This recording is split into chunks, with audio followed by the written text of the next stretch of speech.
నేను చేయలేను, నేను బలహీనురాలుని అని అనిపించదా?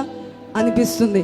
అయితే బైబిల్ గ్రంథములో దేవుడు వ్రాయించిన మాట ఏమిటంటే, బలవంతులైన వారిని సిగ్గుపరచుటకు లోకములో బలహీనులను దేవుడు ఏర్పాటు చేసుకున్నారు.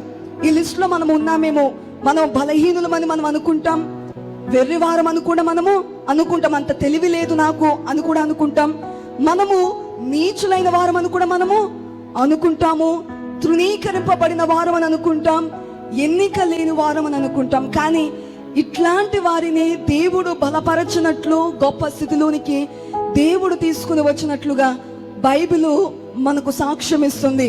ఈ వచనాన్ని చూడండి. ఎస్తేరు యొక్క జీవితం కూడా ఒక బలహీనురాలుగా, అంటే ఒక చెరపట్టబడిన వారిలో ఉన్నది ఎస్తేరు.